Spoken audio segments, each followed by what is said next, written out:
So, hello everyone. My name is David Joyce of Synergy Construction. This is my business partner, Gary Bergeron. This is what we do. We add exterior insulation to all of our projects. We started in 2006. We did our first deep energy retrofit. We were very lucky to have a client that walked us through the whole thing, was an architect. They have since, continued on with their career, and we continued on with their brainchild. We like to put foam on the outside of a building because it's the only way to truly insulate the building. You try to air seal a building that's existing, and it's pretty much a nightmare. Going around with all these little things to cover plugs and caulking this and caulking that, and you're never going to get it. You try all really hard. Try harder than anybody's ever tried before, you're still not going to get it. So we discovered there's this outside path. It's a lot easier to draw the circle around the building from the outside. So we put on a lot of foam. 4 inches of foam, two 2-inch layers. We like to overlap our seams, so we have no thermal bridging at any point in the building. We do have a little bit, through our screws, and you may be able to see them on an infrared gun and everything, but it's less than an 1/8 inch thick piece of steel, and it conducts very well, but it's not a big deal.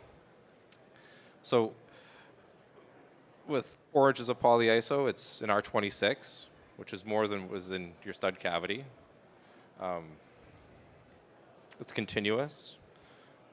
It's a lot easier to air seal when you have continuous 4 inches around the whole building. You're not trying to air seal Tyvek wrap, which, a little bit of house wrap, and you're air sealing it, you're taping it, you're using all this caulking, and it's so easy to put little holes in it, and things happen.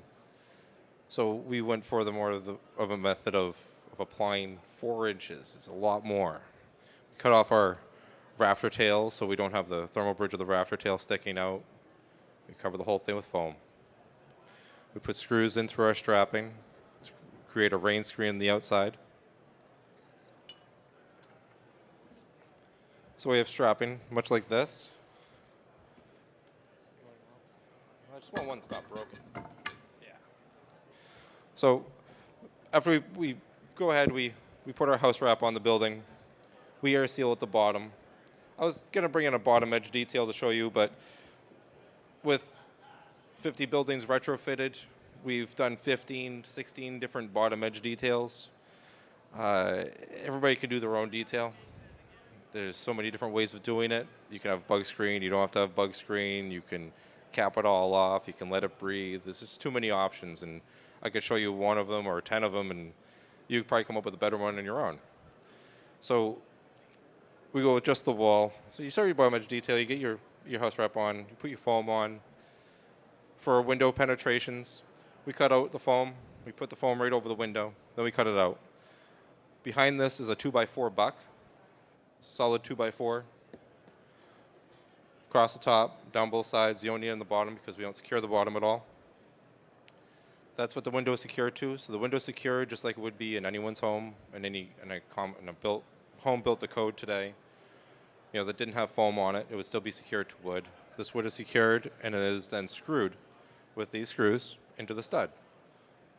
So these are Fasten Master headlock screw. It's a great screw. It's great to use for many things, like holding down staging. Once you start buying them and using them, you'll be like, spikes, just don't do it anymore. So with the buck there, and we flash our window opening. We go down the sides, across the bottom first, of course, and down the sides. We install the window.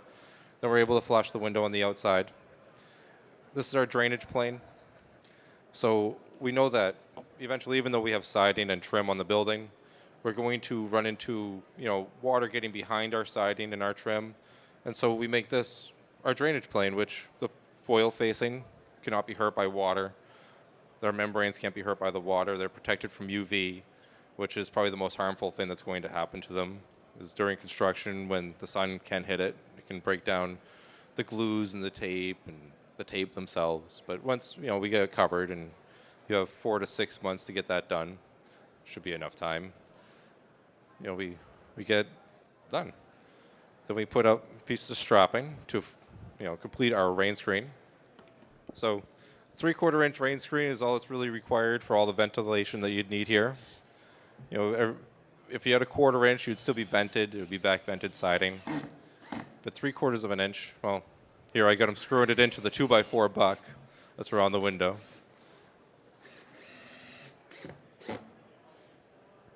And as you see, he left a space between the window and the strapping because we never want this strapping butted to anything else. If it's butted to something other tan in back, if it was covered on 2 sides, it would be a place for water to stay and to rot the board. We use kiln-dried lumber on the outside of the building. It will be exposed forever. And oftentimes I get picked on for that. They're like, why didn't you use PT there or something that's a little more sustainable, it will last longer. And the KD, I've taken buildings apart that were done 20 years ago by people before me that did an excellent job with their rain screens, and they're still functioning fine. The wood, I would reuse it, is yellow. It never even discolored. So the key to the rain screen is to keep your space everywhere and to let it vent. Over that, we put all of our trim and our siding. And what else to say? Oh, so on a little sample here, we have what would have been our roof to wall. It would have been a rafter tail hanging out. We cut off the rafter tails. When we first built this, it was a little different. We weaved everything like this, and we managed the water here and out here. Now we've changed this, and we would now run this foam all the way out over your wall foam. So any water that got into this assembly, even the littlest drop, would end up outside of your wall. I had a problem with one building where we had a window leaking. We couldn't figure out where it was. And there was a small roof leak that crept through all of the layers and hit one window. But trust me, over 50 buildings, it was one window. There was a learning process of doing deep energy retrofits. But by doing this, we eliminated all of our thermal bridging except for the screw, like I said. And to think of the home being covered by a blanket is far more effective than some cavity insulation. Stud cavity insulation is great. I'm not trying to say you don't need it, but I don't have a lot on me, and I stay warm with a coat. I added on some cavity insulation this winter, but it really didn't help. I didn't feel a lot warmer. My coat still is needed. I think I could probably add on 100 pounds of cavity insulation, and I'm still going to need that winter coat because my skin is where the sensitivity is. Well, in your sheathing, that's sensitive to water. It's sensitive to condensation. And when you don't have that insulation on the outside and you have a big air leak in your wall, you're moving hot to cold. When that happens, you get a lot of condensation, and then your building starts to rot. You wonder why. You just didn't understand that building science happens very slowly, and you could observe it, but you just don't have enough time because it takes 20 years for these things to happen. So recently, this year, I did a deep energy retrofit to my own house. And on my front door, on both corners of the front door, the wood was rotted. My house was built in '86. And the subfloor was rotted on both sides. And I thought long and hard about it. I knew there were pets in the house before I got there, but I don't think it was the pets. There was a slow leak there all the time, and the air constantly moved, and it created a little condensation there. Condensation created rot, so on and so forth. As far as I know, this is an A+, and a house wrapped with 4 inches of foam and water management handled well will last 300 plus years. You could do it to existing homes. It's great fun. It's fun to work with foil foam. It cuts easy. It installs well. It gives you a lot of pride when you're done with your work because the house is a lot more livable, more comfortable. Any questions? Peel and stick like ice and water shield seems like it would. I like the idea of that for creating like a really, really good air barrier. Have you used different types of barriers like that? Yep. And how does the blower door test compare between? Yeah, I think I've used all of the wraps. I think I've used them all. We experimented a lot with our first 10 or 15 retrofits. We used, of course, Tyvek, Green Guard. There's Triflex on this wall sample because it was just in the shop and easy. Tar paper. I think ice and water shields is the best thing that you could ever use. It's the most expensive, unfortunately. It pushes people off because it's expensive. It's gonna outgas. It's gonna smell. You're using a lot of like fossil fuels in it. So it's not the greenest thing that we could do. But you're only gonna be there once, and you're gonna get it done right, and you're gonna move on. And hopefully, no one will ever go back there. If they do, it'll be hundreds of years from now. But it's not worth it to me. When I did my own house, I put Tyvek on it. I think that ice and water is great, and I love to do it to clients' homes because I know I'm going to get an A plus. I know I'm going to be under 1 air change per hour because I'm handling that first. But it's not something. I don't think it's worth it. I don't think it's worth the extra cost. When you're spending $5,000 to put on ice and water, and you could spend $600 to put on your Tyvek, I think it's the energy savings just aren't there for it. I'm a big fan though. I've done it to a few buildings, and they were perfect. Yes. I've learned that from a lot of when we wrap our windows, when we flash our windows, we bring our flashing all the way into the interior framing. So that's through the 4 inches of foam. And there's a lot of flashing exposed, like 5 or 6 inches. And before we get that trimmed up and covered up, people always complain about the outgassing. You can smell it. The sun comes through the window and hits it. Even though we have low solar heat gain windows, it still creates a little bit of heat, and it creates problems. It's something that I think maybe someday will go away, but I can't really convince my client for that. And it's going to be at least 10 years, I would think. You know, I've seen it on roofs, and it's still kind of sticky. And on a roof that you're stripping the shingles off of, it's been abused a lot and had plenty of ability to outgas. So, yeah, I would stick with my regular Tyvek wrap. And not even brand specific. If you want to use Typar or any of the house wraps, I think they're relatively all the same. My big thing is the 4 inches of foam on the outside. I would recommend a house wrap. Air sealing a house isn't something that's going to happen with the 4 inches of foam. And it's not going to happen with the house wrap or the sheathing. And like we have manufacturers here selling sheathing with tape, and that's great, and I use their sheathing. There's a lot of people that think you could do just this, but it's not. Like air sealing is something that I'm thinking of when we're pouring the footing. We pour the footing for the building, then we put down a plastic before we build our walls because we don't want the water from the ground coming up through the concrete into our building. We're thinking about air sealing then. I think about it when my painter's doing his final coats. Don't mess up my air seal that I've made. Like something that happens throughout. There's never going to be one trade that could go through and air seal your building. Questions? Anyone? I have 2 questions for you. One is how you would finish at the water table level, and if there's anything you need to do to protect, bugs or things from getting up inside the foam. And the second is with this kind of foil coating. Do you notice like a Faraday effect, and where you can't get radio stations or any other kinds of effects Absolutely. that comes from that? Like in my own home, my cell phone was very weak. I was down to like 2 bars, and now I blink 1 in the house. So if we want to make a phone call, we got to go outside for the most part. You can get one of those little, they have these little things you plug into your wall, and you can hang out the window, and it will increase the power of your cell phone, and that does work. I like to be at home. I like to think of my home as my little cocoon, in which I don't want my phone to work.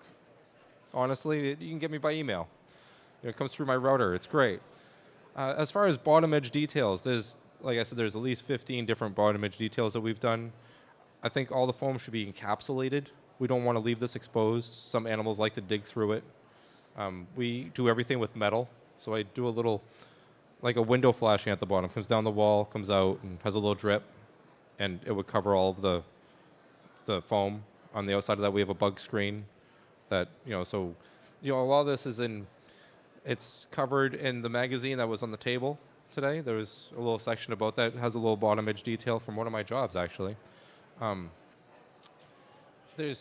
would show you bottom edge details if I thought I had it, honestly. If I thought I had the one that worked great, I'd show it to you and say, go run and do it. But I think somebody's going to come up with one better than I had. So there's not any great remedy yet. As far as plugs or things that are in the foam, everything goes from inside the house out. I like to have all my penetrations done before I put foam on, because I want to seal them all at the house. I put the foam on, and then I seal them again at the outside of the foam. It's that, again, back to the air sealing. It's not going to happen all at once. It's something that happens with steps.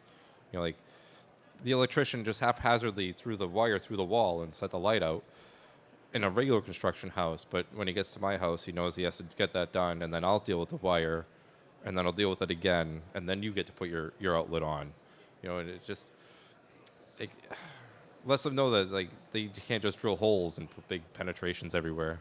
I noticed here, you might have mentioned it already, you did not tape terminate any of the lower flashing bits. Yes. We had a little discussion about that on my project Yep. where they were starting to do it, and Scott came along and made them take it all off. That's right. Because it's basically a reverse flash. Yes. So are you doing anything more these days to sort of address the fact that the Dow tape can get these little fish mouth water pockets in it and stuff, and Yeah. deal with that a little better? We take great care in applying the Dow tape. That's really the truth of it. Thank you, my roll of tape.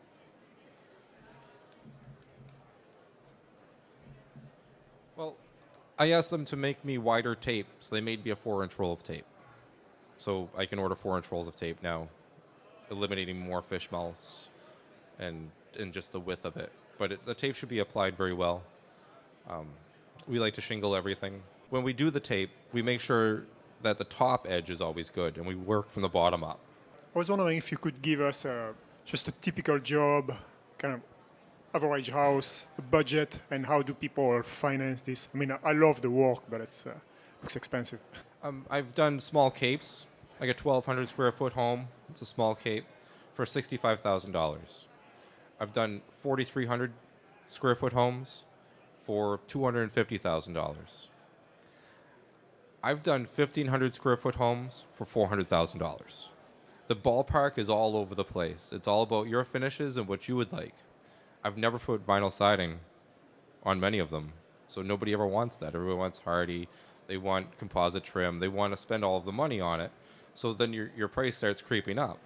We go back to the 1,200 square foot Cape house that I did, and it was $65,000, and they got a brand new mechanical system. They had mini splits all throughout. They got air conditioning that they did not have before. They got a small increase in their living space on the inside. They got their entire basement over because their basement was unusable. None of our basements are usable in New England. They're all wet and gross, and you can't store anything down there. Our basements are a part of your house. They are as much in your house as your kitchen is. They're as comfortable as your living room. So that's a big gain, I think, to people, a good sell to people. And they had hardy plank and composite trim. So I think that all houses can be done and relatively affordable. I think most people would finance through their mortgage company. NSTAR and National Grid were running significant incentives for years. They've all dropped off. And National Grid now has a new program out where they give a certain amount per square foot and per air sealing measure that you do to the house. And it's a great program.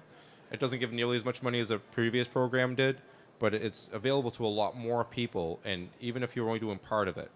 So if you're just trying to break into it or you want to do something to your own house, I would try to sell to you to do your roof. Insulating your roof right is your biggest air loss. It's your biggest heat loss. It would dramatically change your house, and it would make you a believer, and you'd want to spend the rest of the money. And I can't tell you where to get it because I'm looking for it. How can you mess one of these up? What's the biggest potential problem in adding foam to the exterior? Not getting your water management right. I think that would be the biggest problem. People want to keep their windows. You got to take your window out and you got to reflash it. So you might as well replace your window. This is a little cheap Home Depot special just for a demonstration wall. But I think that I put Paradigm windows in my house, and I'm not brand specific, but they're a cheap window. They're far superior to what I had there. I could spend 4 times the money and put in a much nicer window, but there's no payback to windows. So everybody, where I see people going wrong is they mess up their water management or they spend too much money on something that really doesn't matter. And I'm an energy builder. I want to save energy in your house. I want it to look good, but everybody wants it to look better and spend less money on energy. You know, it's so I would tell you to spend money in the right place and manage your water right. Any other questions out there? All right. Thanks, guys. That was fantastic. Thanks.